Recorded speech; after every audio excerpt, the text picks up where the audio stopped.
your Chargers linebacker, Deion Henley, and you're tuning in with Chargers Unleashed.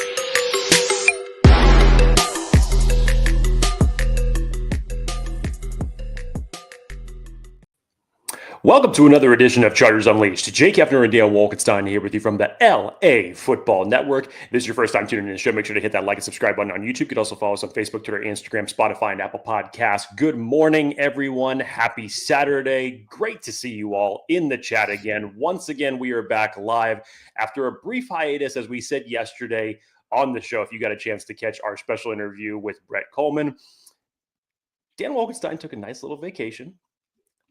The fingers were pointed, but Dan Wolkenstein has come back, taken accountability, and he is in full draft mode. Free agent frenzy right around the corner.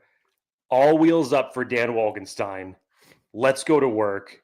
We got a great show in store for you guys today. This is your show. There is so much a buzz right now in the NFL world with free agency just days away, with that being the last exit before the big road to the NFL draft come April 24th. Lots to get into as it relates to the Chargers, what they're going to do over the next few days and coming weeks, of course. Dan, doesn't it just make you excited? Yeah, a little bit. I'm jazzed. I woke up this morning ready to rock. I can't believe free agent frenzy is already like a day away, although we're kind of already seeing things start trickling in. Live breaking news. Mike Gesicki, one of the tight ends that I was actually hoping the Chargers could go after, re-signed with the Cincinnati Bengals, so that is off the board. This is going to get fun. And Jake, fans, listeners, we're there. This is like where it gets moving. So let's have some fun. Give us your questions, comments, thoughts. Let's have some fun as we go through this one today. On docket, we have a couple voicemails to get to.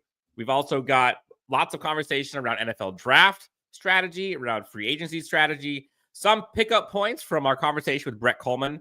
If you have not done so already, I know it just went live. Highly, highly recommend you use that as a teaser as you get ready for NFL free agency in the draft. Brett was incredible and kind of talked some truth into a lot of things Chargers fans have been talking about. But, Jake, before we get to that and all of the comments, it looks like, Matthew Dahl's one of the voicemails that we got. Matthew, we got you coming up soon, I promise. Jake, before we get to that, what are you drinking this morning? Folks in the chat, let me know what you're drinking.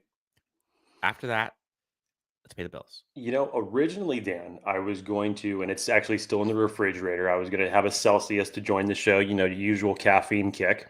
However, when I went to the gym this morning, I realized that I had run out of my pre-workout, which is my normal caffeine primer. So I had to go to the gym, get a C4 before my workout. And then I realized when I came back home, I shouldn't be having that much caffeine. So I'm already wired. I don't have anything. I'm ready to go. I'm assuming that you have something of the coffee variety, whether it's one of your world famous lattes that you, oh no. Okay. I thought you were going to make one of your, it's a latte. Oh, it is a latte. Yep. Compliments on my wife this morning, actually. I woke up and she's like, got coffee for you. I'm like, oh, the world is back. I feel wonderful. Okay. Well, then we're ready to go.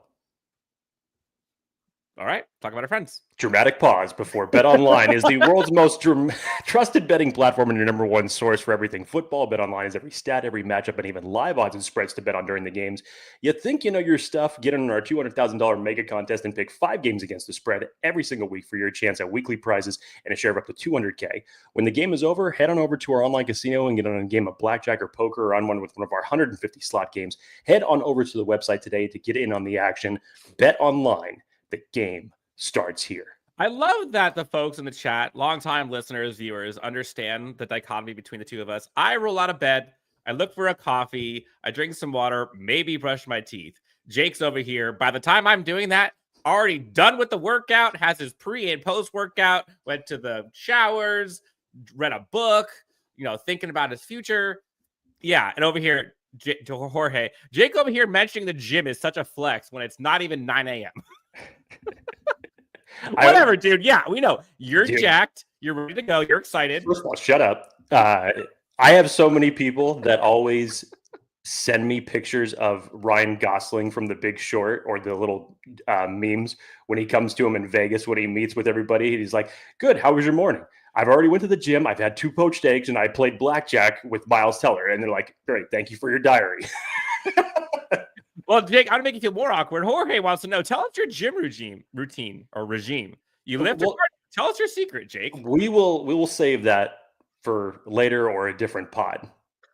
Appreciate it. But needless to say, I still need to follow Ben Herbert's workout routine. Because that man's a nut. Rich V, 5 a.m. gym club. Let's go.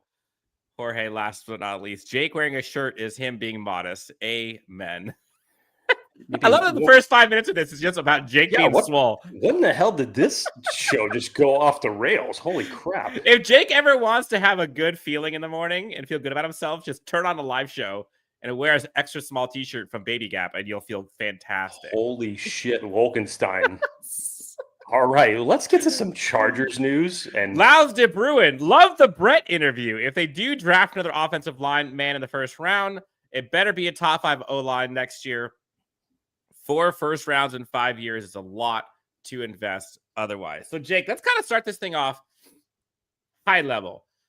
NFL draft, free agency. Chargers got like $94 million at this current moment to spend. Some others possibly can make that money go up. But there's a lot of talk, and I've done some introspective thinking. I had to kind of check myself a little bit after talking to Brett yesterday.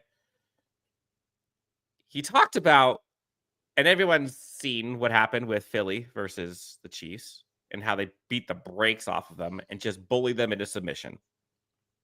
And how did they do that? They did that with an insane offensive line and a defensive line that could rush 4 and just bulldoze their way to Super Bowl. Yes, they had pass catchers. Yes, they have a good quarterback. Obviously, they have a one-of-one running back.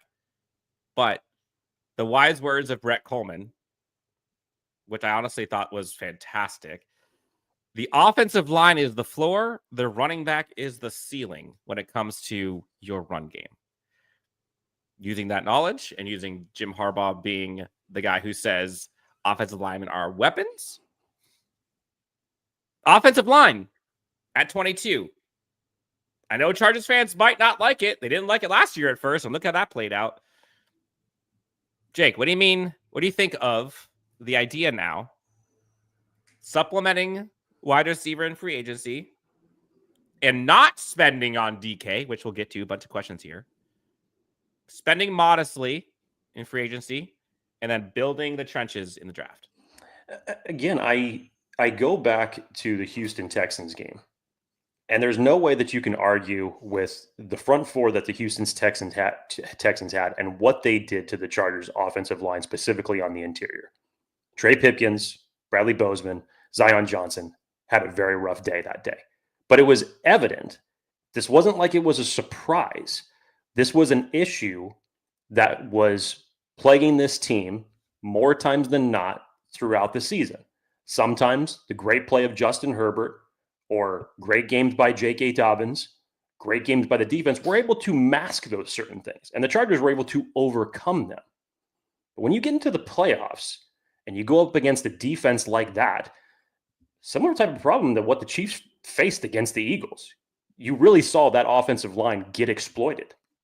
So when you see something like that, there's no way that you can look at this and say that that's not a realistic possibility at 22 for what they need to do. And you could say it right now that the Chargers seemingly possibly need 3 in the interior. Whatever ends up happening with Zion Johnson, all this talk about him possibly flexing to center, we'll see what comes of that. If not, then you definitely need a center and a guard.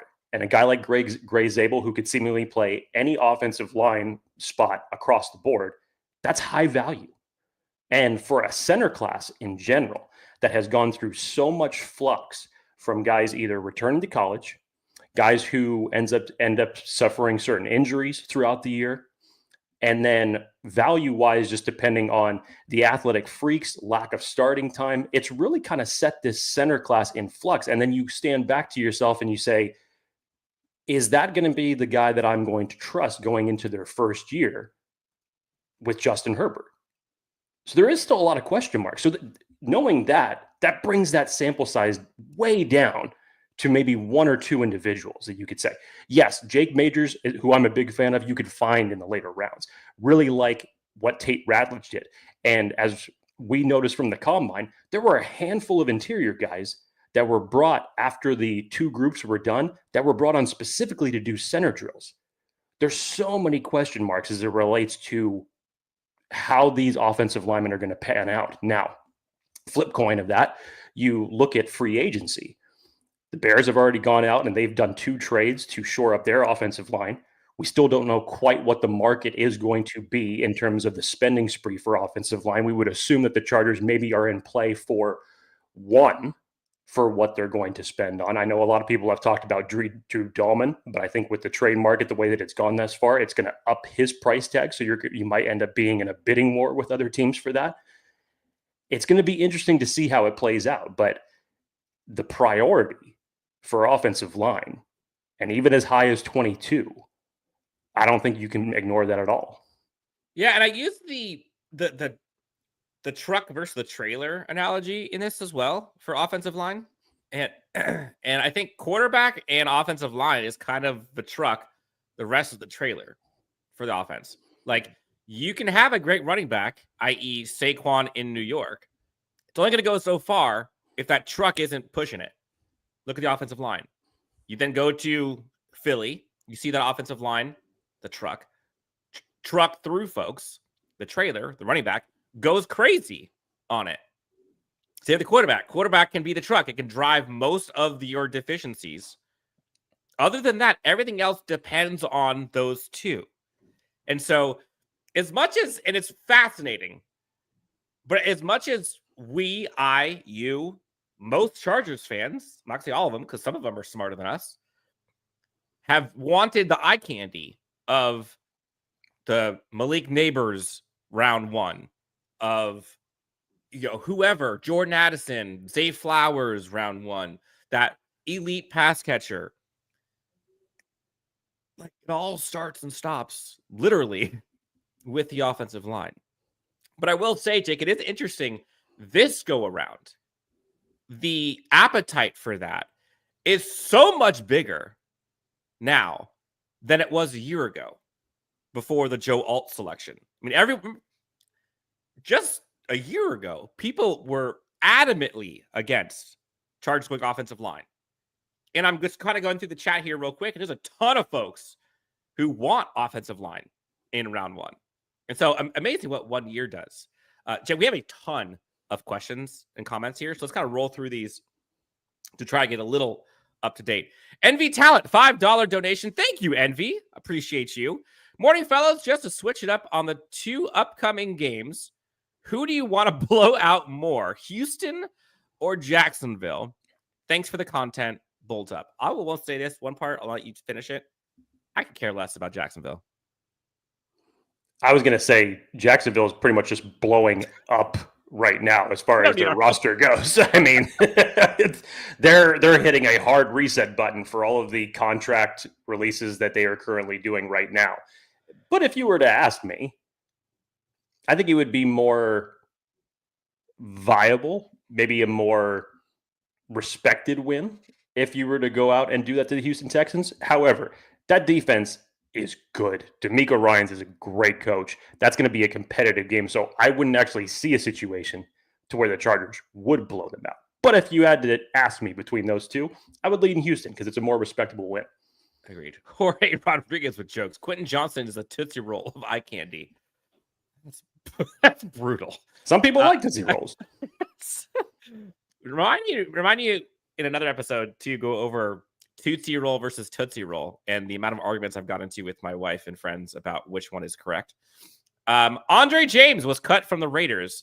Had a bad year last year, but 2 years ago, he was good. Jake, thoughts on Andre James as a free agent signing? It's possible. I mean, again, I don't think that you look at any option off the table as it relates to free agent offensive linemen. You don't. Yep. And especially ones that are going to be in the interior spot when there's really so few that are viable. Yeah, you should definitely have your eyes open for that. I love these live shows because we can get through 47 topics so fast. So rapid fire, it feels like already, and we're not even 15 minutes into the show. Let's just keep this thing rolling. Eddie says, if our Bolts let Khalil Mack walk, they better sign Eagles defensive end Josh Sweat. I'm very scared if they do that former. We all saw what the Bears put out about legacy in that video of Khalil Mack a few times. But, Jake, what's the avenue? If they let Khalil walk, now Joey's also gone, how does that change things? Your whole free agent priority chart has changed. 100%. Letting Joey Bosa walk, which we all expected, given the cap hit, that and where he was at in his career and the production that has been unfortunate for him due to injuries that he has been able to put forth on the field. It was just time to move on.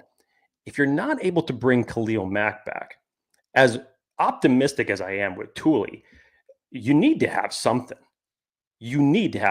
So guys like Josh Sweat, a possibility of a Trey Hendrickson trade. Harold Landry, just yesterday, getting released and being a free agent. I heard there's a GM in the West that loves to pick up former Titans. So if that were to play out,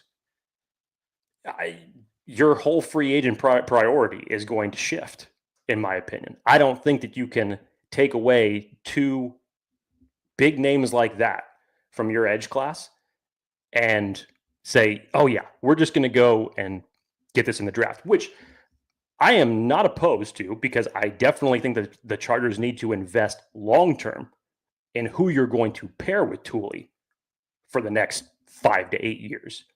You need to eventually do that. But if it comes to this and Khalil Mack, for whatever reason, does not end up returning, you need to figure that out and figure it out quick. Yep.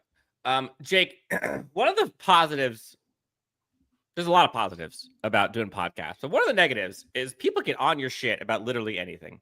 And so we all have our, Jake-isms, Dan-isms, the things that we say cannot stop saying. Hanan Derry's calling us out. So as it relates to Hanan Derry, thank you. I want to put you on a podcast and see what you say all the time. But as it relates to this, Jake, Jesus, this is great timing. I do a lot of presentations at my own work, and it was so funny because my boss and I mimic each other's, whether it's phrases that we say, our mannerisms, anything of that nature. And this was one that he actually brought up to me from something that I will say repetitively, or if I make a transition or certain things. I'm trying to kick it. If I say it too much and it offends anybody's sensibilities, I apologize. It's just who I am.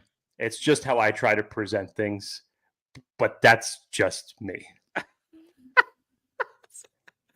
And folks in the chat, what are the isms that you have that drive yourself and others insane? What is mine, Jake? I'm sure I have a million. What's mine? What do I say all the time? What do you say all the time? I'm not sure you necessarily have other than interrupt you, because I do that a lot. Well, I was gonna say that, but then until you said, what do I say a lot? I chose okay. I said, well, I'm not gonna go there. So maybe that's just your thing. You interrupt. Okay, I'll take it. But you're working on it. I know you're working on it. We're selfless here. Yeah, we're introspective. Totally, we're always trying to work it. No one's perfect. So here we are.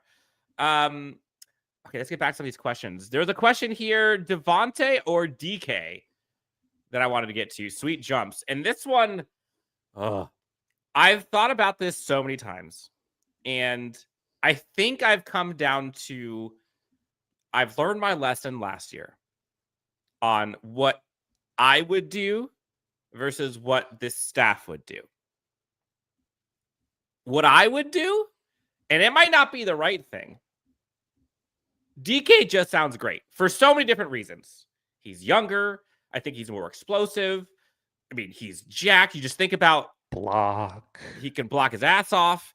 You think about like long-term, finally Justin Herbert gets his Robin. Like all of the things that DK can bring, incredible. And that eye candy is like, please give it to me.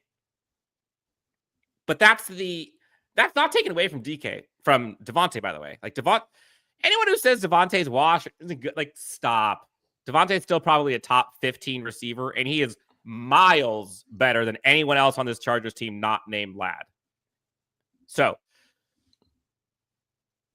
I think about all that, but then I go to what this front office and head coach philosophy is. Put that hat on. So I've learned to separate what I would do. What would Jim Harbaugh and Joe Hortiz do? Just replace the Jesus with Jim and Joe. Do you actually see them spending 30 whatever million dollars on a receiver, and B, relinquishing draft capital to do so, when all they talk about is draft picks, comp formula, being responsible with their money, trying to build out the roster? Jake, you were talked about yesterday how Joe Hortiz talked about his philosophy of you build through the draft and you plug in holes in free agency. That's it. All of these go completely counter to the idea of going and getting DK. So what do I think the staff would do? It's not DK. Do they have a shit ton of money that they could go get DK? Sure. But do I see them allowing money and comp picks and regular picks go? No. It kind of pains me. But Jake, talk about what Brett had said yesterday about like the actual importance or the dirty little secret about that premier X receiver in today's game. Yeah, his percentage in terms of throws to number one targets in man coverage only happens, I can't remember the percentage, but it was low throughout the entirety of a game in terms of how you want to prioritize that. And this was him in the midst of talking about why his value, especially in the view of Jim Harbaugh, is bigger as it relates to the trenches and getting that floor established first, as opposed to what you would want out of a wide receiver.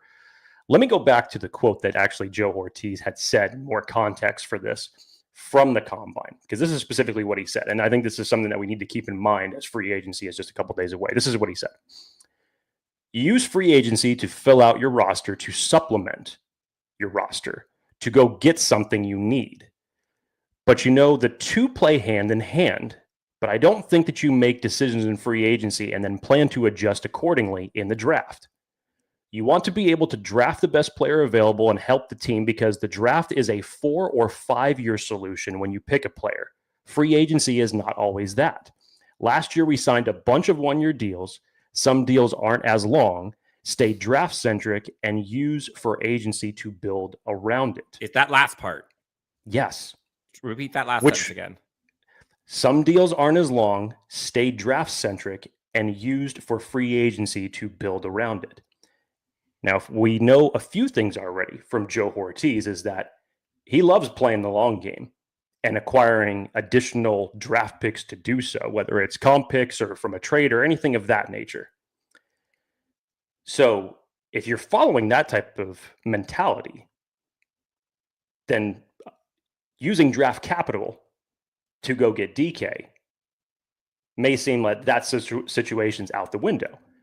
However, you could also make the argument that DK Metcalf, who is younger than Davante Adams, you have his former wide receiver coach and Sanjay Lal there for connective tissue going back to Sanjay's days in Seattle, where arguably was DK's most productive season that he's had since he's been in the NFL.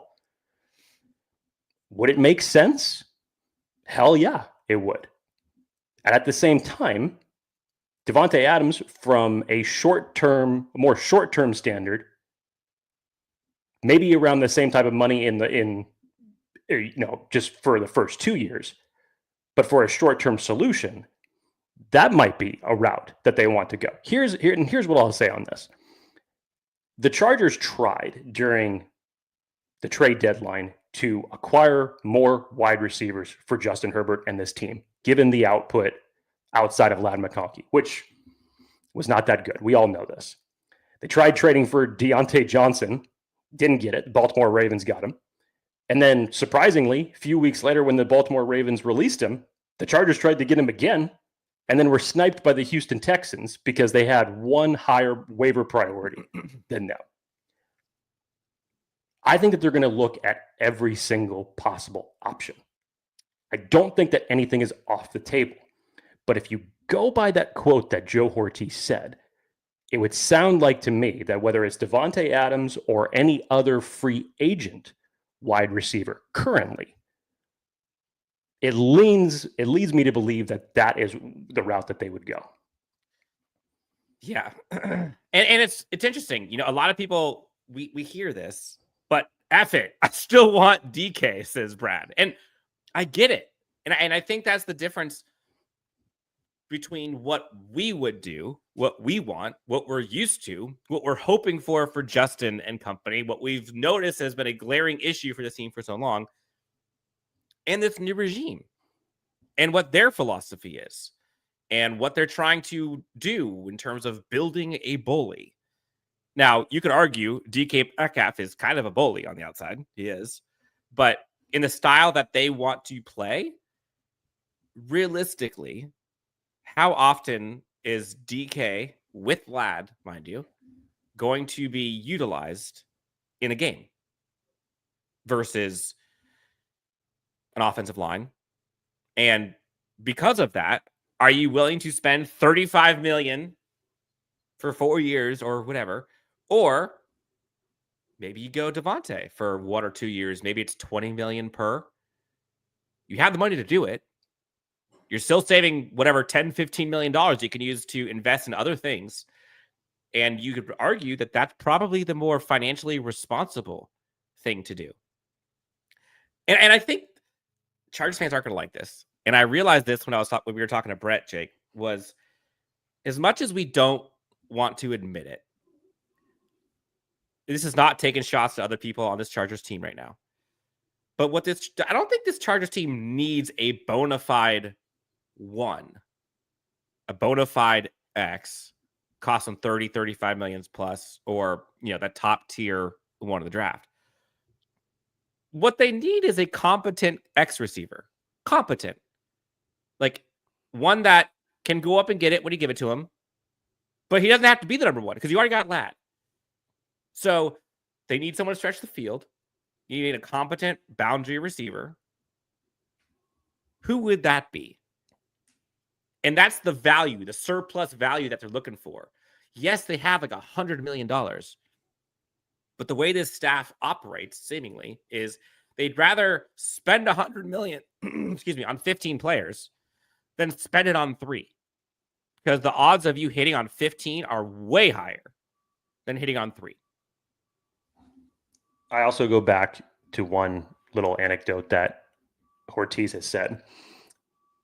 He wants to be responsible with money. Doesn't mean that he doesn't want to spend, but he wants to make sure that he's bringing in the right guys. We all saw the last time that the Chargers had this much cap space just a few years ago, and how many of those free agents that Tom Telesco brought in were true return on investments. It wasn't a lot. Not a lot at all.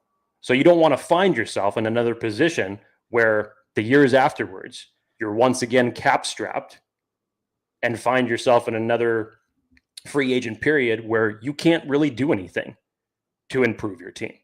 And I don't think that that's Hortiz's goal. Is he willing to spend money? I do think he is.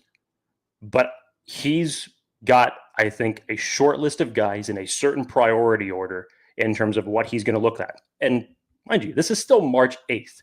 Between now and Monday and the weeks that are going to follow that, rosters around the NFL are going to change. You're going to see some names that are going to become available that maybe some people did not expect. Hell, between now and training camp, that's still going to happen. So keep in mind that the Chargers, I think Joe Hortiz, from what he learned in Baltimore, is all about playing the long game, but it's the long game that's ultimately going to pay off. Keep that in mind. Let's go to a couple of super chats before getting to our first voicemail, Jake.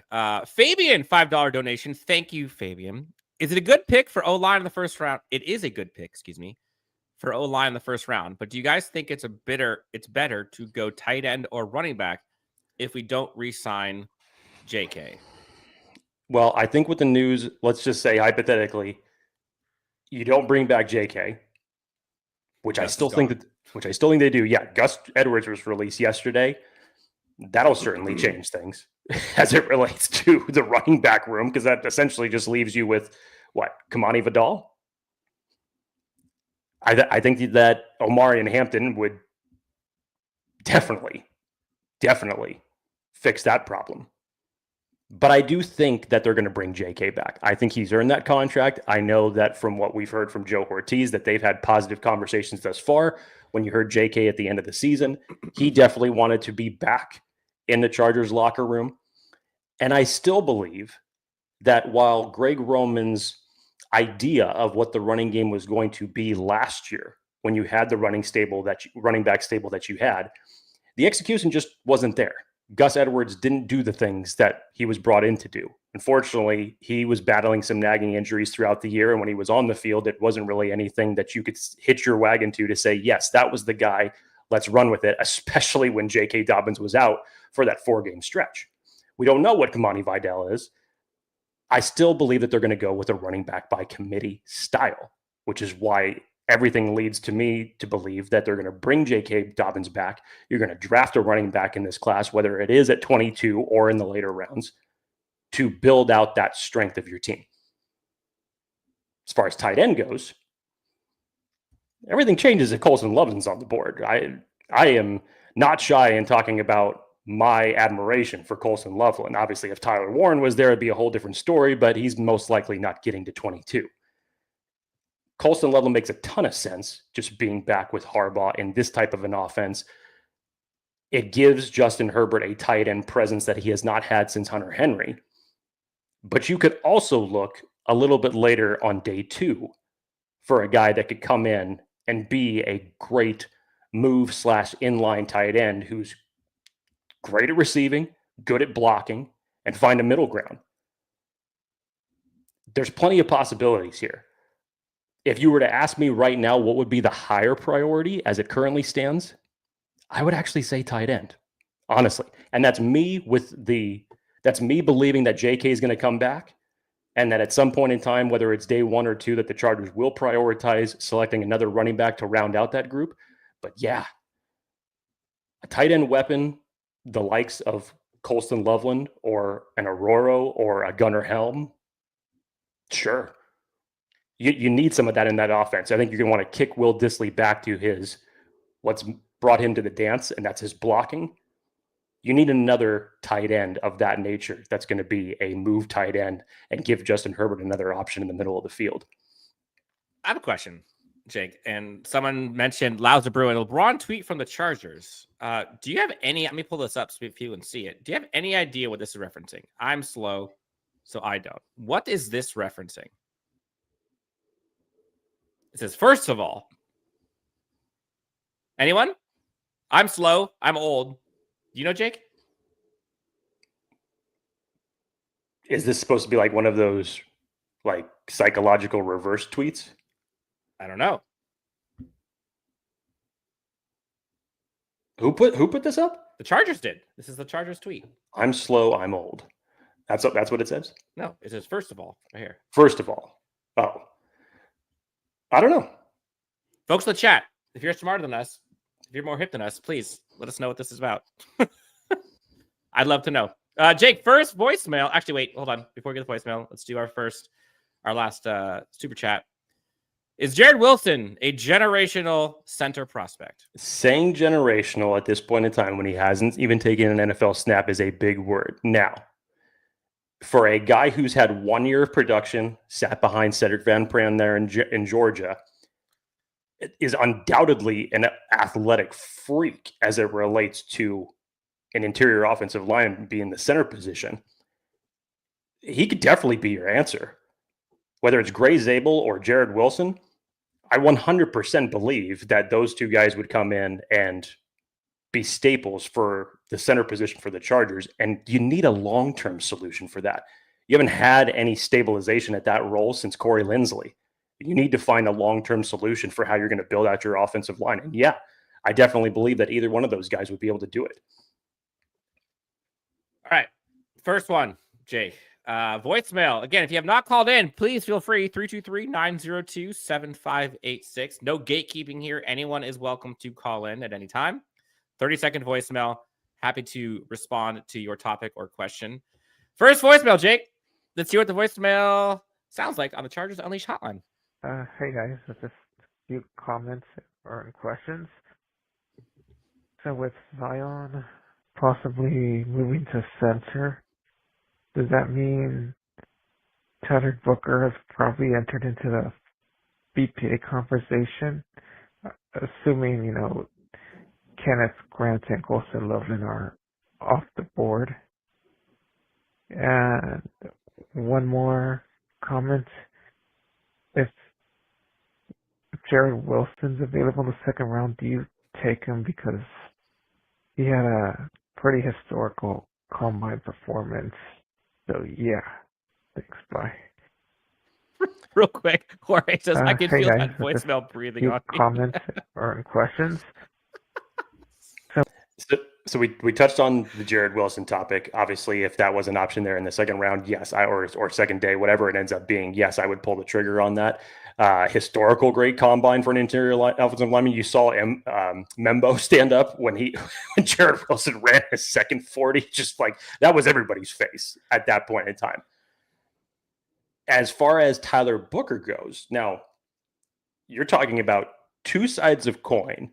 If you were to just judge it off the combine alone, where you have Jared Wilson putting up elite numbers and Tyler Booker not having the best athletic performance.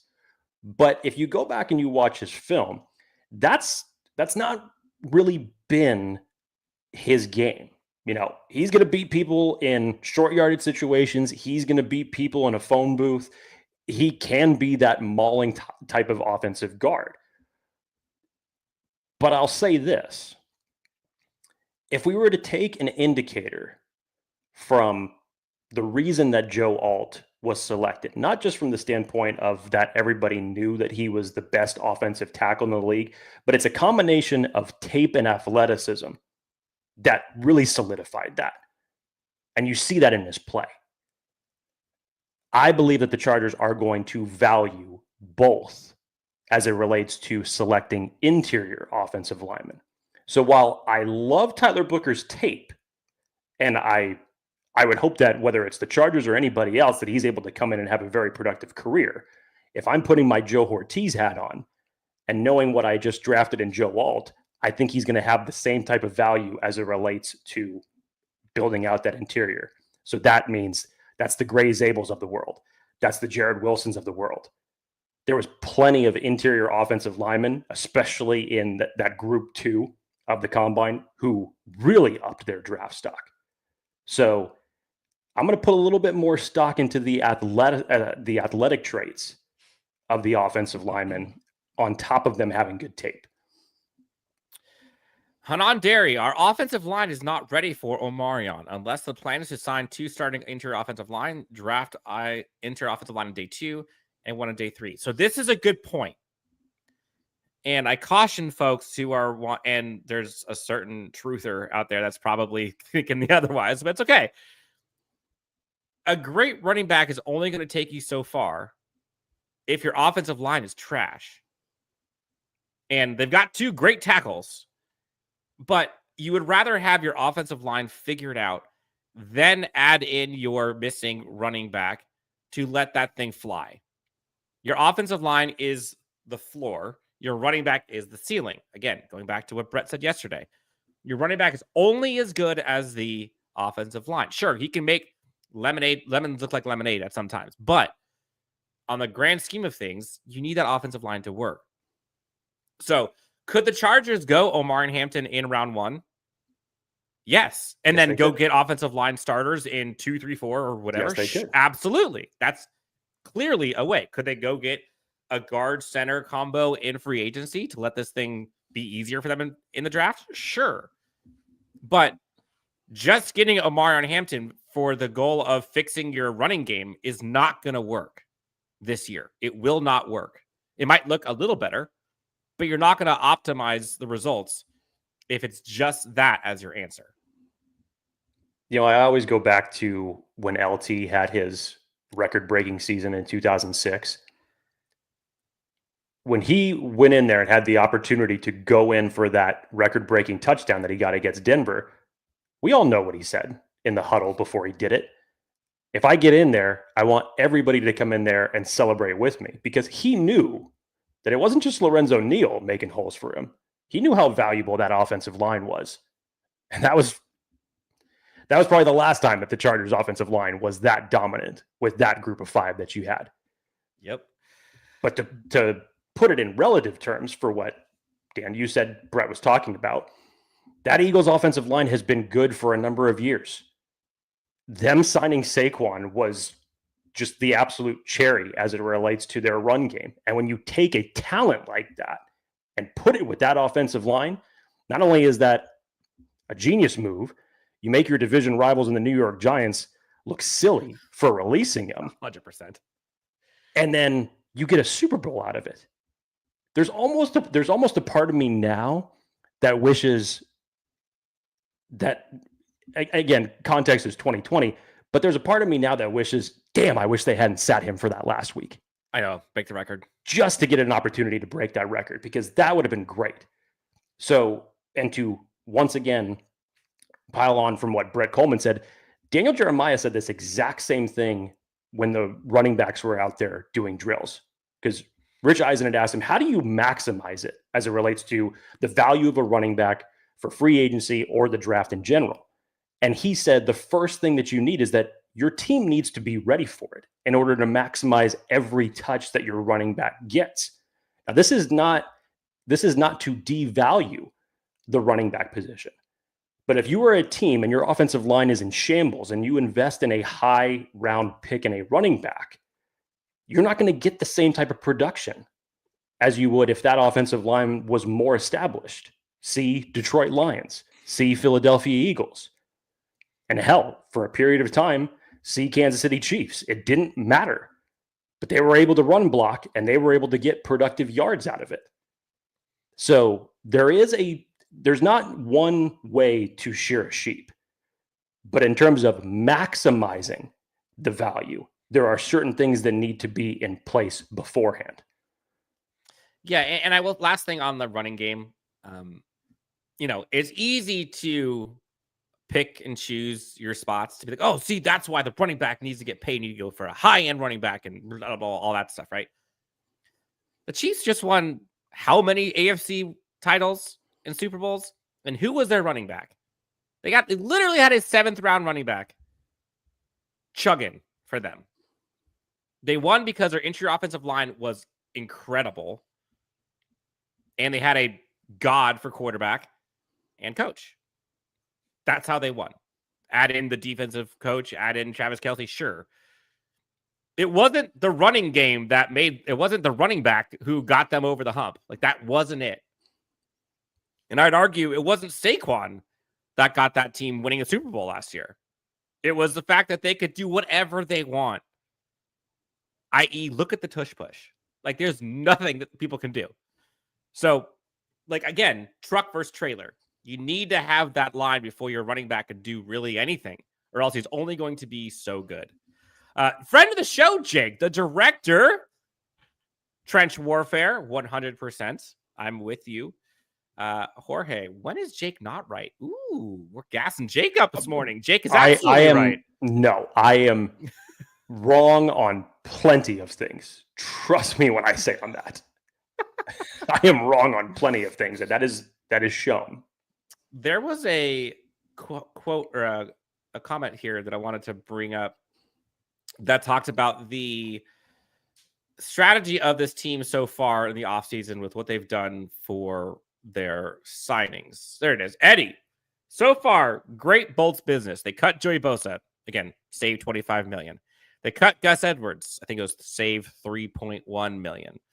They re-signed Elijah Molden, which was a fantastic. That was, in my opinion, that was priority 1A, 1B with Khalil Mack for this defense. Now, do they cut Trey Pipkins? Do they re-sign J.K. and Khalil? Poona Ford? I don't know.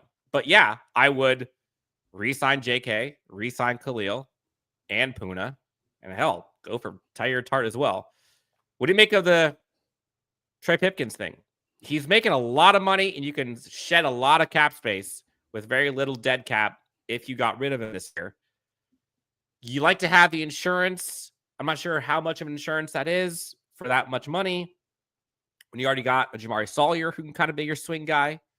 So yeah, if it was me, no offense to Trey, but if business is business, like I probably would save whatever it is, $7, $8, $9 million in the cap and cut Trey. What do you think?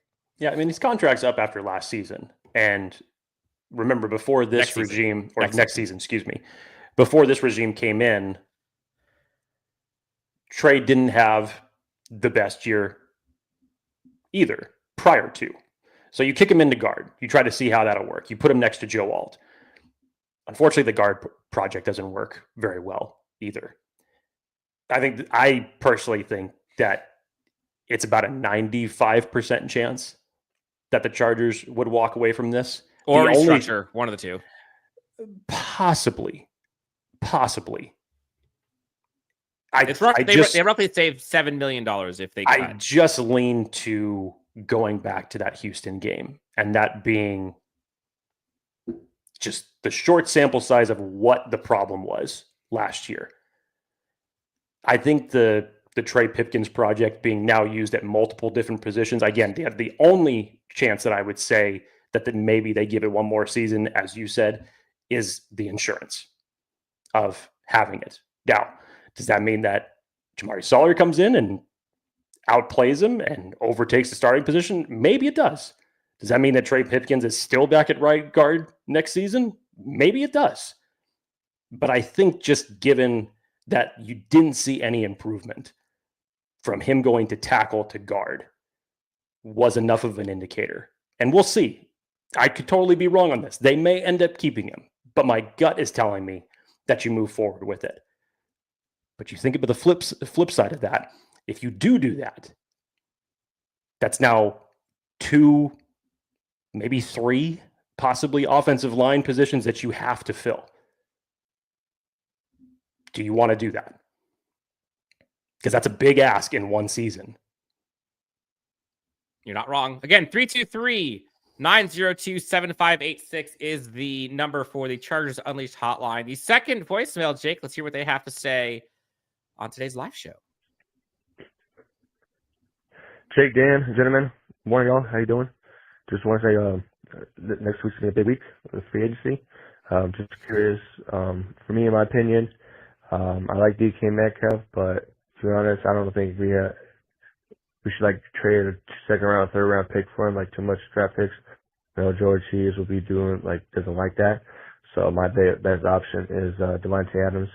But I don't want to know that, do you think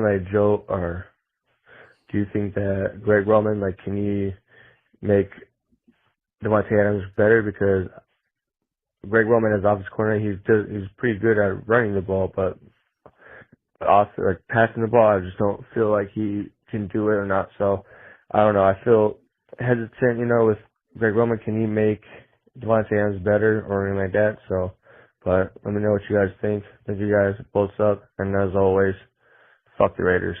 Thank you. Bye. What a sign off. Love it. So let me get back to the first part of that question. Again, we've already talked about Davante and the DK situation here a lot. As far as Davante making the team better, I think it's 100% a yes. Yep. If you have reservations about, whether it's DK or Davante or any other big name wide receiver, why would it matter? Because that's not Greg Roman's offense. I invite you to go back and look at the games following the first Bronco game. After the bye week. So if I remember the time earlier, it was right after the Chargers had their loss to the Pittsburgh Steelers. From that game moving forward, obviously you have some one-offs being the Atlanta game and, maybe one other. That offense took a shift from where it was through those first 4 games because it was J.K. Dobbins' team against the Raiders and against the Panthers those first 2 weeks. But after that bye week, you see something shift in Greg Roman's offense where more of an emphasis is put on Justin Herbert and allowing him to do the things that he does best. Davante Adams, I don't care if it's Greg Roman's offense, Roman Gregory's offense, whatever the hell it is, he's going to make this offense better. And they're going to find a way to utilize him. It's the same argument that you could say for DK and the pieces that you put around it. And I feel like we're almost just keep going back to Philly in this situation. But when you have A.J. Brown and you have Saquon Barkley and you have Jalen Hurts and you have those type of pieces that make your offense multiple and you have a head coach that can figure out a way to make it work, you get that. So whether it's Davante or DK paired up with whatever running back stable that the Chargers end up creating, you're going to be able to make something happen. So if they actually do go out there and sign or trade for said player, they're going to have a plan in place for it. I guarantee you. The director says lots of tackles drafted this year will play guard. Chargers love the position swap dance. And again, we heard from Brett Coleman. We've seen, you've looked at it, the draft in terms of prospects. There's a lot of interior guys that can be starters day 1, day 2, even day 3. Yep. And so I believe this Chargers team is set up nicely with the positions that they need for the most part are deep in this draft, aside from wide receiver, at least at the top. But you look at interior offensive line, you look at running backs, you look at tight ends a bit, secondary, all of those, edge, interior defensive line, stacked. And that's exactly what the Chargers need. So you got 10 picks and counting. Yeah, they're looking pretty good there. Jake, we've gotten this long. You know what we haven't heard yet? What the dramatic pause was for. Should we do it one more time? Because I'm so jazzed. Do it again. I swear I need that. I think I have told myself to do that previously, but I need to put that as like the new alarm on my phone because I need to wake up to that every single day. It's a beautiful thing. Yep. Nick says Jim Harbaugh believes in a great offensive line. It'll be fixed. Yep. Agreed. So Mike Gesicki, I don't know if people saw it, re-signed this morning with the Cincinnati Bengals. There is a bunch of questions and comments here earlier in the chat about the tight end scenario for the Chargers, whether they go get a Juwan Johnson. I personally love the Evan Ingram idea. I floated, I don't think the Raiders would ever do this, but Michael Mayer traded over here would be nice. You got Colson Loveland, I think would be dream scenario if they went for the draft. Jake, how do you see them going? Tight end. Do you see them going free agency or targeting the draft? Not what we would do, but again, what they would do.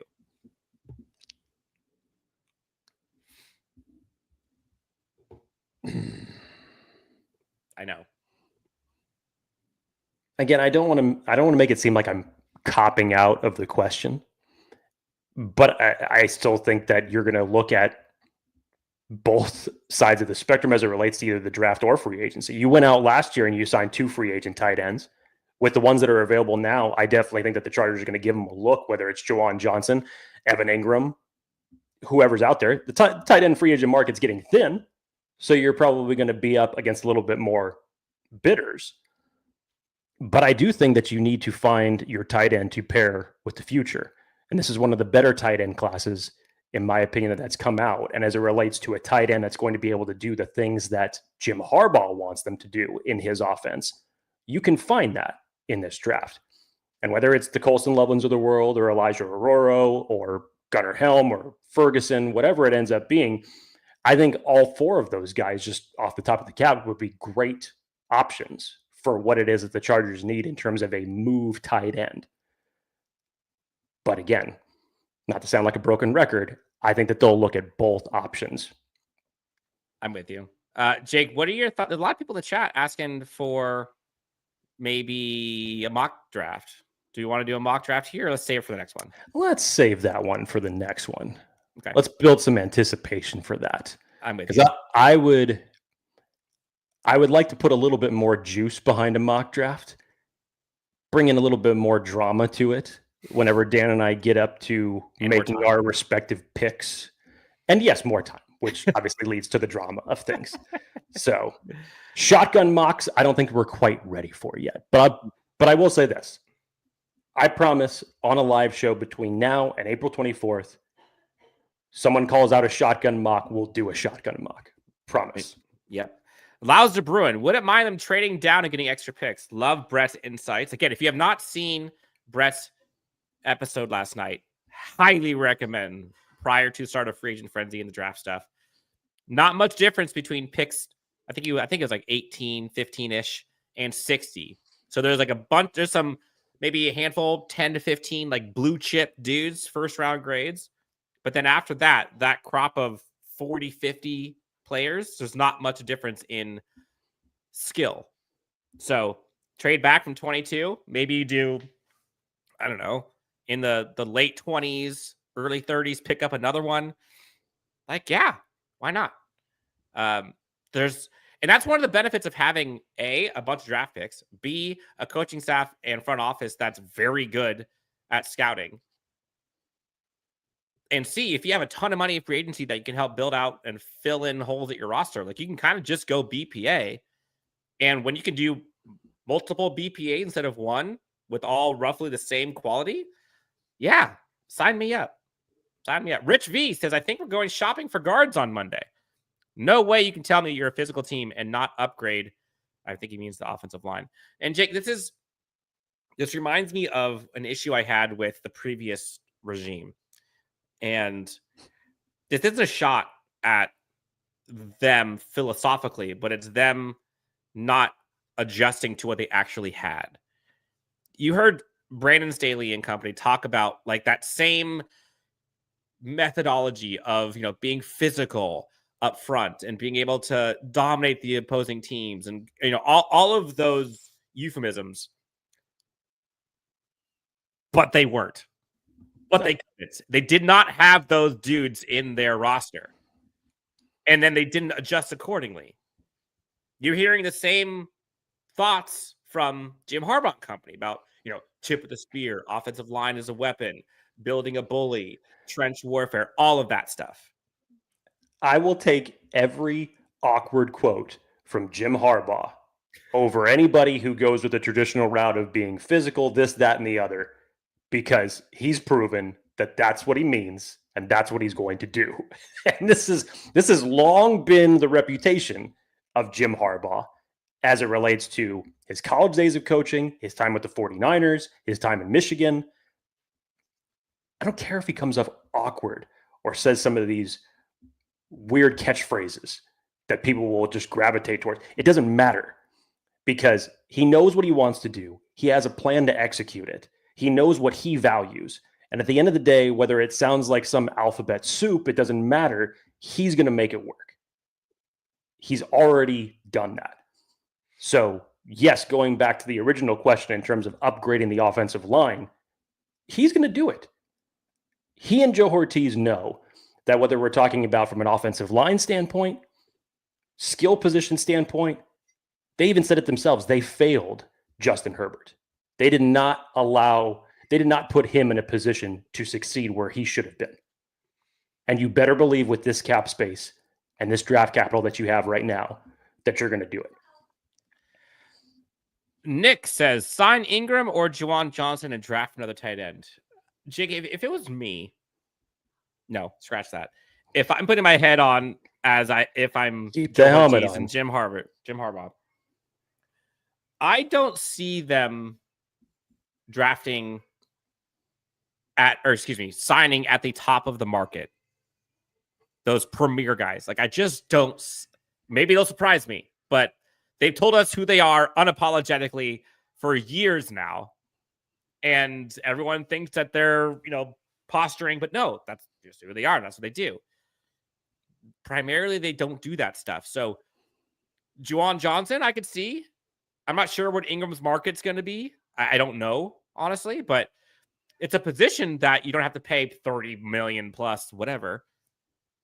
Juwan Johnson sounds like one of those stopgap type guys, like younger, relationship with Justin Herbert, Like, I think he has the traits that I think the Chargers team needs. But so does Colson Loveland, obviously. There's a couple tight ends in this draft that would be fantastic additions to the Chargers team. What do you think they would do for the tight end group? Is it both? Like I said, I think that they'll look at both. Now, if you want to, I mean, I do agree with your idea that I don't believe that they're going to be in play for some of the top market guys if you look at certain positions. But as it relates to this tight end free agency group, I think that would be one of the bigger possibilities that they could be in play for 100%. And whether it is Juwan Johnson or at Evan Ingram, you need to set Justin Herbert up with a tight end that he has not had since the days of Hunter Henry. You need to find that. And you need to have that for a number of years. So whether it is free agency or the draft, how many years have we been talking about it back when Tom Telesco was in charge? A couple years ago when the tight end class was looking good, that you could have taken one and you didn't. Yeah, you've been able to band-aid it for a number of years, sure, but that hasn't been the most productive option. That hasn't helped your offense. You need to find not only a productive option, but one that's going to sustain more than one season. Yep. Chris says we should all be tired of seeing Herbert get whacked every single play. Agreed. Eddie's going back to work. He says, I got to go back to work. Later, Bolt fan. Dan Jakes, thanks for answering 2 of my questions. You are welcome. I missed the evil that we're referring to, but don't put that evil on me, Ricky Bobby. I missed something there. Director with some Talladega Night quotes. Apparently we got fitness smoking something. Okay, I'm clearly behind on the chat because there's you got to catch up. Shots fired. Let's see. Hollywood Brown re-signed by the Chiefs for $11 million. Guess that's breaking news. Up to $11 million, I guess, is what they ended up coming out saying. So who knows the incentives for that? But hey, the Chiefs had to have some good wide receiver news this morning. So, yep. Can we talk about that for a second? By the way, I mean, they got the Rasheed Rice thing, and they got Xavier Worthy. Like, that's bad look. At some point, certain things become a trend. It's just weird when it happens recurrently with the same team over and over again. Yeah, Hortiz only blemish last year was not drafting a center last year with such a deep class. I'd argue you could probably put tight end in there too. But again, you can't fix Rome in a day. Still surprised they didn't take a center. Yep. Alski says, go get Elijah Arroyo. Gunnar Helm's another name that you heard.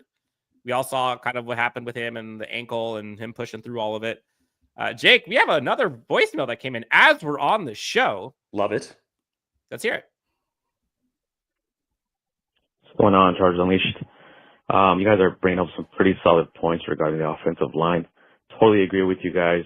The director clearly said trench warfare. Chiefs win Super Bowls with their solid O-line. So maybe going after a couple of free agents. And maybe I really don't, Trey Pipkins has been like a 50-50 top offensive lineman. There's a lot of them that can be picked up in the free agency and also in the NFL draft. A lot of young offensive linemen that are hungry and ready to roll. Let me know what you guys think, but totally agree with you guys. Offensive line is probably, again, interior offensive line would probably be the number one thing I would address. After that, running back class is deep, tight end class is deep, defensive line class is deep, and just go crazy in the draft. Thank you, guys. Don't disagree with it at all.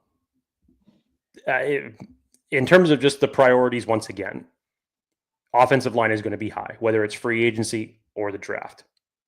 Draft's going to be a crapshoot depending on who's going to end up being there, and whether we're talking about the Kenneth Grants of the world or the Lovens of the world or the Zabels of the world. The Chargers are going to have a tough choice at 22, honestly. The way that the board shapes out now, obviously, is going to be very different by the time that we hit April 24th. But if you just think of it in terms of a ballpark of 5 players, it's going to be a tough decision at 22. So again, I go back to what we started the show with.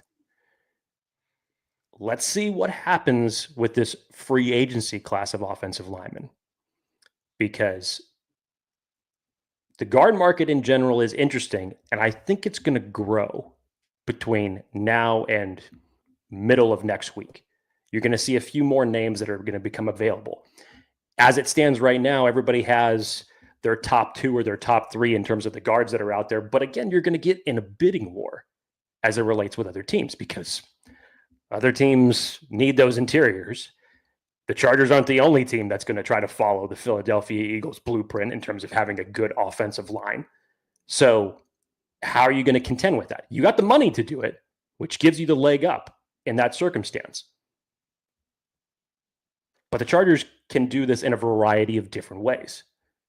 So I'm fascinated, honestly, now to see Joe Hortiz, in his own words, make responsible signings, not cheap signings, but responsible signings that are going to not only be productive, but set his team up as it relates to filling some of those gaps that you need to subplant, that you build the draft out for another 4 to 5 year type of a move. Real quick, we have a live discussion here. The director calls. Oh, good Lord. I love this.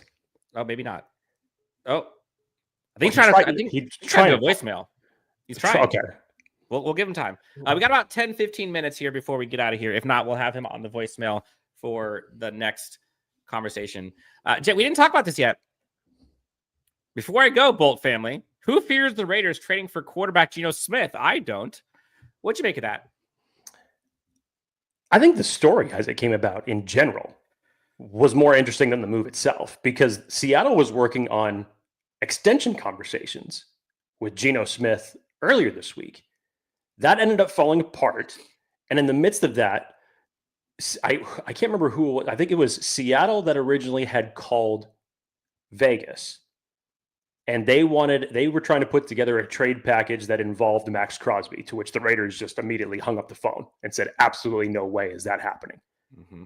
And that essentially sparked the negotiations from there. And then we find out that Geno Smith is the new quarterback, reuniting with his old coach and Pete Carroll in Las Vegas. And ironically enough, it was the 3rd round pick that the Raiders were given for the Davante Adams trade from the New York Jets that ended up securing that trade. Look, for Geno Smith, I think it's a great situation. It's familiar with a head coach. It sets the Raiders up now. Here's what I would probably say that worries me about this more so. It's not so much Geno Smith. It's now what Geno Smith now affords the Raiders to do. Because at number 6 overall, now that the Raiders have seemingly gotten their quarterback, you best believe that the Ashton Genty conversations are going to start at number 6 overall. 1,000%, because now that Carroll has his quarterback, he's going to look for his version of beast mode in Las Vegas. And it would not shock me in the least now if Ashton Genty ends up going that high at 6. Yeah. Geno Smith's a good quarterback, but I don't think he's top tier. I think he's kind of another stopgap quarterback, in my opinion, but he's better than who they've had. So, yeah, I mean, they got a quarterback, which is good. You'll take that. Okay, Jake, got our voicemail. Friend of the show. Did he finally get in? Yeah. This is live TV, baby. All right. Let's see what they have to say. Friend of the show, director calling in. Kia ora. It's your buddy, director. Hey, how's it going? Hey. I love how he starts. Hey, how's it going? Like episode of South Park. I had a quick inquiry for you guys. A quick question. A quick scenario that has been rolling around my mind for a while. Chase Young to the Chargers. We've been so good at taking some guys on defense and bringing their careers back, turning back the clock, finding hidden potential. It's been on my mind a lot. What if we had a young guy who maybe hasn't lived up to that hype, hasn't lived up to potential? Tried him out for a couple of years. Yes, maybe a little bit more expensive than some other, guys that we could bring in. But maybe that could be the answer for a long-term edge post Khalil Mack. What do you guys think about that? I've been driving, thinking about it. I've been sitting watching TV thinking about it. I've been reading the Holy Bible and have to stop myself and think about what if Chase Young was a future Charger and answer at edge for the foreseeable future. Love you guys. Big love, Jake. Big love, Dan. You guys have a good one. Stay frosty. You can clearly see what's been on director's mind for a period of time. If this doesn't end up happening, I need to call him, because with this much thinking about it, I'm afraid he might be devastated if this does not end up coming to fruition for the Chargers. To be honest, Dan, I have not given much thought. Not nearly as much thought as director has. That's next level with Chase Young on the brain. You still have Bud Dupree under contract for one more year. Who knows what's going to end up coming to that? Obviously, you have Thule. The big domino here is going to be Khalil Mack. If Khalil Mack wouldn't return, like we started the show, I think that edge priority goes arguably to number one, whether it's free agency or the draft. You can make an argument for that. And you would have to be forced to find, whether it's a stopgap replacement, whether we are talking about guys like a Chase Young, or trading for a Trey Hendrickson, or a guy like Harold Landry, or you try to fix that in the draft. It's definitely going to become a much bigger priority if Khalil Mack does not end up returning. Chase Young coming to this team. If you can get the same type of reclamation production that you got out of guys like J.K. Dobbins and Tyre Tart and Poona Ford, Elijah Molden, if Kristian you could tell Fulton. me that was going to happen, I mean, it's a good problem. I mean, it's a good track record thus far to see that. And I'm sure that Jesse Minter, we know how much Jesse Minter loves his edge rushers and getting after the quarterback. I would entertain it. I would entertain it. Yeah, I think I would too. I mean, it's a good, I hadn't thought about it before, but it's in line with what this front office did last year, where you look for, and I think Daniel Popper mentioned this a couple days ago, but like this front office, at least last year, continuously looked for players that they can get surplus value out of.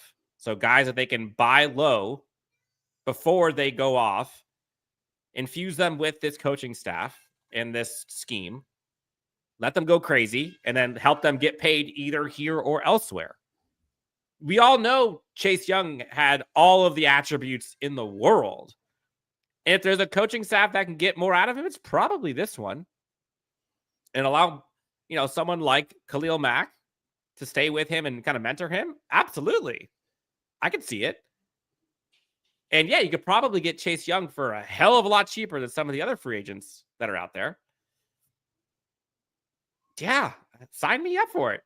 I'm good. That'd be a great depth piece for sure. If you told me that you let go of Joey Bosa, saved $25 million, brought in Chase Young for, I don't know what the price would be, but maybe he's not going to be top end of the market. No, not at all. You already know that. Yeah, I would do it. You probably save $15 million with that swap. Yeah, Thule, Mack, Chase Young, sure. Again, that opens up the draft a ton. And you're not spending top dollar. Like, that's a value surplus idea. Yeah, I'm good. What about Harold Landry, Jake? If Mack doesn't come back, like I said, you should be considering all options for edge, whether it is a short-term Band-Aid or making it one of your highest priorities in the draft to address. But the Mack domino has to fall first in order to figure this out. Sleep Frequencies says, we have the money and brains to figure out running back and offensive line this year. We have the money and brains to figure out running back. So it sounds like he's saying money to address. I'm gonna assume that this is what he's talking about. Money to address the offensive line in free agency.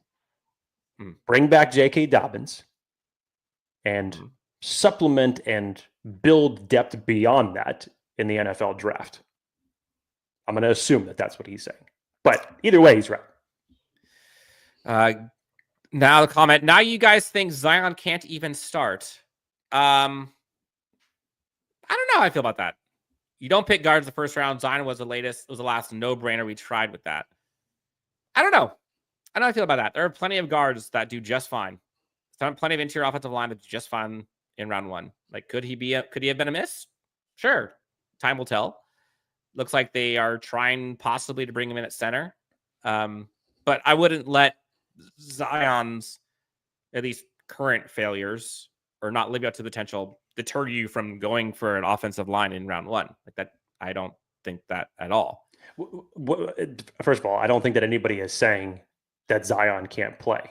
I think there was bigger expectations. Well, a lot of people are saying that. Even from me going into last year, that didn't end up coming to fruition.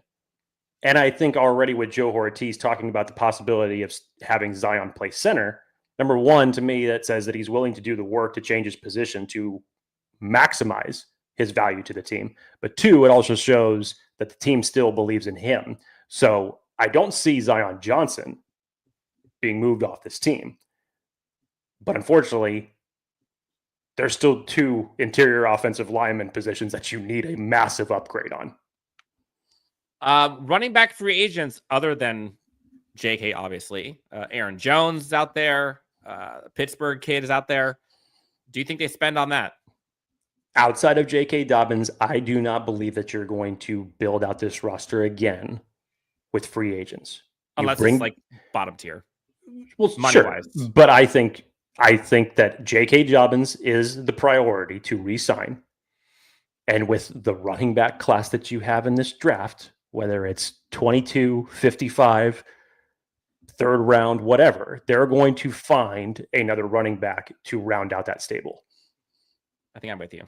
We've got about maybe 5 minutes or so. So if you guys have any more questions or topics, we'll try to do rapid fire and try to get through as many as possible. Christopher says, Amar and Hampton round 1, Judkins round 2, Scatabo round 3. Shout out to you, Dan. Cam Scatabo, Dan Wolkenstein's alumnus. Of the 3, running back round 1, 2, or 3. I mean, I think that's the order in which I would want them, but if you were only given these 3 options, is that what we're doing? If you're only given these 3 options, which one would you rather take? Is that what it is? Yes, because I mean, it means if you took, Marion Hampton round 1, you're not getting a Colson Loveland round 1. Or if you're doing Judkins round 2, maybe you do get Colson Loveland round. Mm-hmm. I'm kind of leaning Hampton or Judkins, honestly. I think probably Hampkins or Scatabo are probably the 2 that I would do. Because in my head, I'm thinking, all right, if I did Hampton, then I could still build out the offensive line. So we have that truck and trailer. Scatabo totally seems like a Harbaugh type. But also, all 3 of them do, to be honest. I'd be happy with any 3 of those. What would you choose? I would not discount any of these 3. I would just add in RJ Harvey is someone who I love through the pre-draft process. You talk about just a guy that runs pissed off, pint size pissed off runner. Gotta love that. Interesting when you go back and you look at Damian Martinez out of Miami, you look at his measurables, and ironically enough, it's actually almost identical to a former Miami alumnus, Gus Edwards. just as far as size and height and where they were in college. Not trying to say as far as production, but Damian Martinez is a damn bulldozer on how he runs the ball. So I love the tape that I've watched from him. There's so many different options as it relates to running backs in this class and for what you want to do. Hampton, to me, would just he's going to give you so much as it relates to the run game. I thought Quinshon Judkins had a great testing week. I thought he elevated himself. He, along with Travion Henderson, very much elevated himself. Cam Scatabo is... Didn't do much. What he did do was crazy. I mean, I don't think you could talk about someone who breaks as many tackles as he does and runs as angry as he does, arguably more than maybe Ashton Genty. Does JK getting re-signed change the archetype of running back you're after? Maybe, because you look at, if you just were to take the sample size of what JK and Gus were outside of them previously being together in Baltimore, JK brought you more explosion, Gus was hoping you were going to bring him in for those tough yards that you needed to get. Unfortunately, that just didn't end up coming to fruition. But yes, 100%. I think if you do bring JK in, that you're going to look for either someone that has a mix of those traits or is more of the old school, grind it out, get you some tough yards type of running back. Mm-hmm. And you're not going to have any shortage of those type in this class, which is a great problem to have. Yep. Let's see. Asante should be gone too. Jake, do you see them bringing back? If we talk about internal free agents for a sec, do you think Asante gets re-signed? It was such a strange situation that we were in the dark. Everybody was in the dark and could not get any information on what happened with Asante Samuel Jr. when we got that news that late in practice that week, it was leading up to the Denver Broncos game. So weird. That he went down and never returned. And then we got some of the details afterwards, and you realize, oh, this is not only a rare situation, but pretty serious one for Asante Samuel Jr. Mm-hmm. It essentially leaves you with Asante Samuel Jr., Kristian Fulton, both being free agents. That would essentially leave your cornerback room with Cam Hart, Tarheeb Still, Jasir Taylor, Dean Leonard. We know Joe Hortiz loves his cornerbacks and has always said you can never have enough of them. I don't know if Asante ends up coming back. That just may have been unfortunate timing given everything that's happened. And he wasn't able to capitalize on what he could have had in a contract year. That one's, I really do not know on that one. Kristian Fulton, on the other hand, who probably had, I know, mixed reactions to people towards the end of the year as far as his play goes, but in general for him as a player, been one of his better seasons that he's had since he's been in the NFL. And those first 4 weeks, hell, even in training camp, he was what we expected that reclamation project to turn into. So I could honestly make a case for both. One or the other, if not both of them, to come back, depending on the numbers. But you're probably only going to get one if you end up bringing a contract back. And I would probably lean towards Kristian Fulton, honestly. Yeah, I think Kristian Fulton for coverage ability. And I don't think he's as well. See, the thing is, Asante's coverage is great. It's the tackling that was the issue.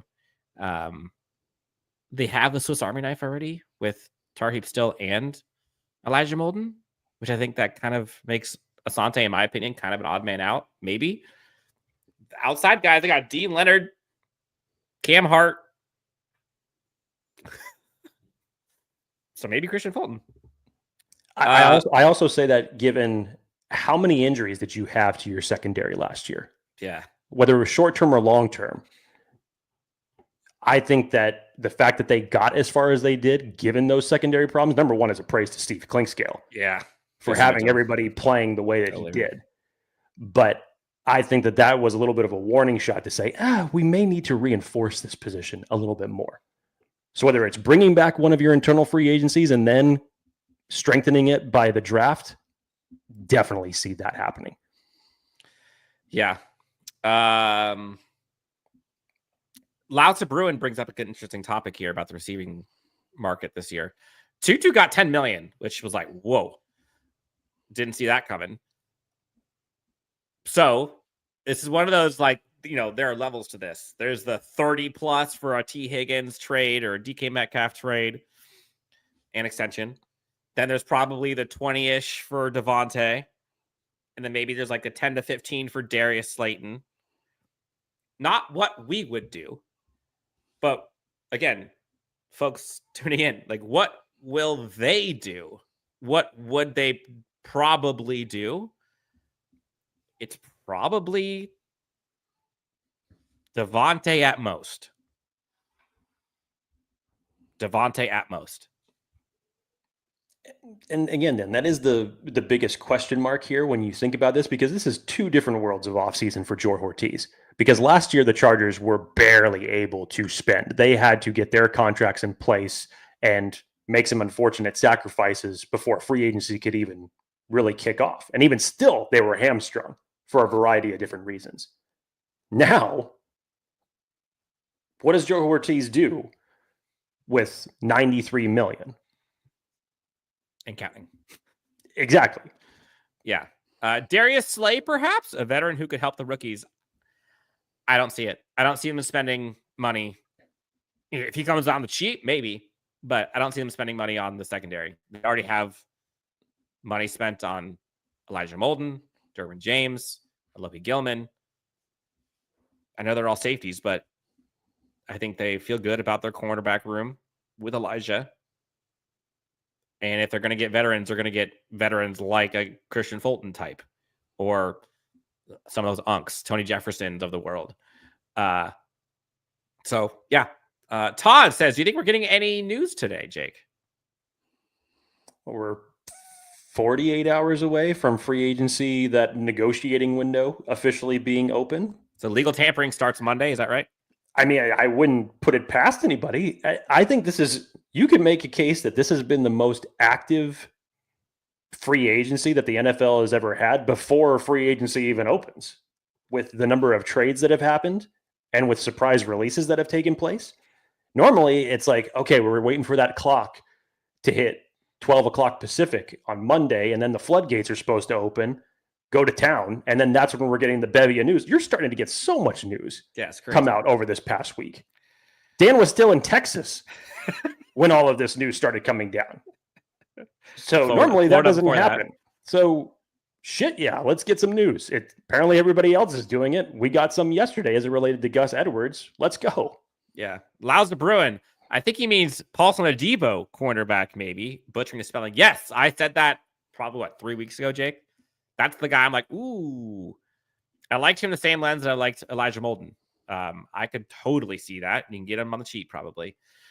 Christopher says this is the illegal tampering period. Yes. Nick predicts Monday news. Chargers sign Davante Adams. Calling the shot Monday headlines. Is that what it is going to read? Yes. Okay. So maybe this is the last question, Jake. Maybe you and me and folks watching, tuning in, leaving the chat comments. Let's call our shot. Let's predict. Crystal ball. Monday, all of us going to bed. Head hits the pillow. Are we smiling? Are we sweating? Are we crying? What is the Chargers news come Monday?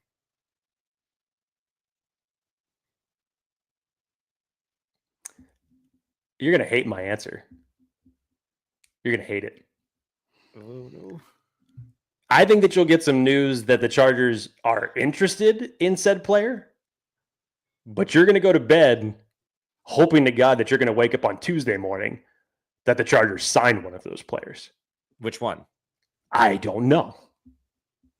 Whether it's Davante, I think you're going to get news that they're in play for whether it's Drew Dahlman, Davante, there's trade talks happening with DK.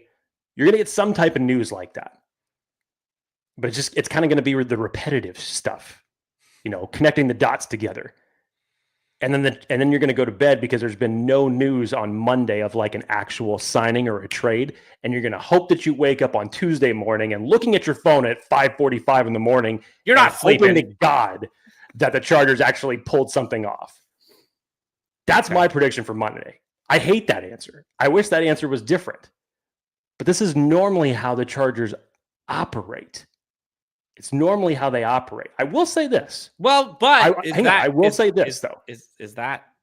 I will say that the situation with J.K. Dobbins and Khalil Mack is going to be figured out prior to Monday. So I think I'm pretty much on board with you.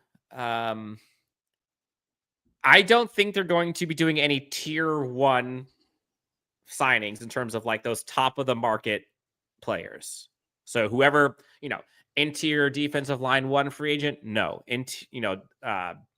Wide receiver 1, no.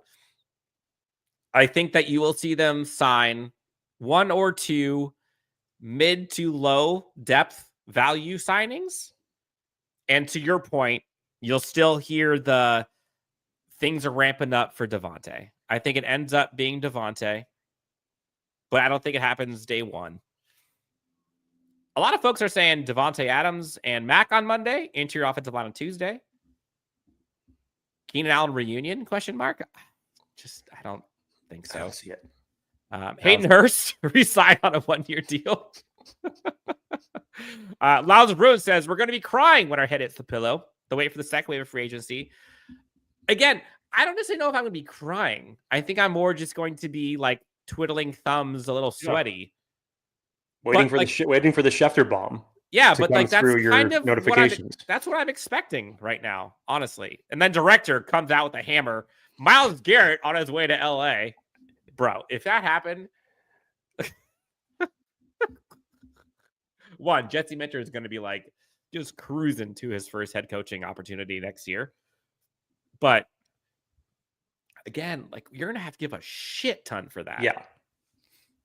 I honestly don't think that the Myles Garrett situation is going to be resolved anytime soon, whether that's him being traded away or him staying in Cleveland. There's a lot of mending fences just to come to the agreement table. Hell, the damn owner won't even meet with Myles Garrett when he requests for it. There's a lot more problems going on in Cleveland.